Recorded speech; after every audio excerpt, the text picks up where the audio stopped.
At 1:17 a.m., my phone buzzed with a message that would change everything. "We know you spent $520,000 to save our house, but Sarah doesn't want you at Christmas dinner. No thank you. No apology. Just cold rejection from the family I'd sacrificed everything for. They handed me the weapon to destroy them. I just had to decide where to aim." I was 31 when my world collapsed with a single text message. My parents had been hiding their financial ruin for months. Bad investments, crushing debt, and a foreclosure notice that arrived 3 weeks before they'd lose everything. When Dad finally called me, his voice was broken. Mom sobbed in the background. Without hesitation, I liquidated half my investment portfolio and wired them $520,000. One clean transfer that saved their home and their dignity.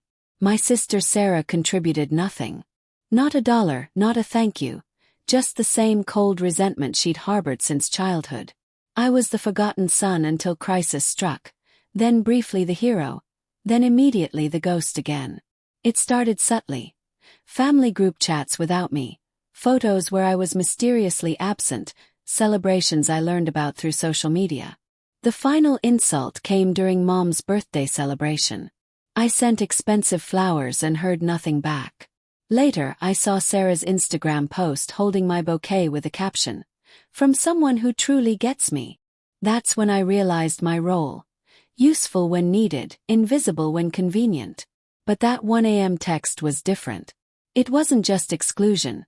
It was surgical removal after I'd saved them from financial ruin.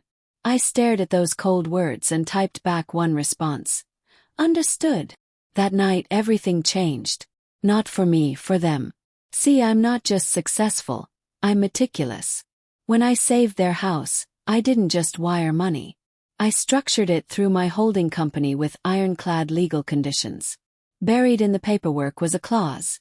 If familial estrangement occurred due to demonstrated emotional harm, all assets would revert to me.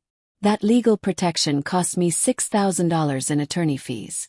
Best investment I ever made. Step 1 was immediate. I froze everything. The monthly transfers stopped. Sarah's son's college fund that I'd been funding dissolved and moved to my personal account. The $40,000 they expected for home renovations canceled without explanation.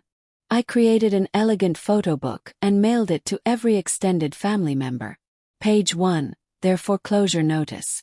Page 2, my wire transfer confirmation for $520,000. Page 3, that brutal 1 a.m. text message. The final page simply read, "I never needed their approval. I just needed them to remember whose generosity kept them housed." The explosion was immediate. Sarah posted on Facebook, "Some people destroy family for attention." But our aunt's response went viral in our family circle. "You mean the brother who saved your parents from homelessness? Sit down, Sarah." Mom called crying, claiming it was all a misunderstanding. I asked her to repeat that text word for word. Silence. Dad tried reasoning with me about handling this better. I calmly replied, "You raised me to honor commitments and face consequences. This is both." Christmas arrived, and they celebrated in my house without me. I didn't stop them, but I did make a $15,000 donation to the local homeless shelter in their name, posting about turning family disappointment into community service. 90-day eviction notices. Not cruel, just exact. Enough time to find alternatives. Not enough to pretend nothing happened. Sarah texted one last time. "You're being heartless." I replied, "No, I'm being precise." They moved out in March. The house sits empty now. Not abandoned, just waiting.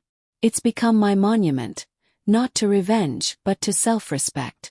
Sometimes I drive past and remember the family who built their comfort on my silence, then acted shocked when it crumbled.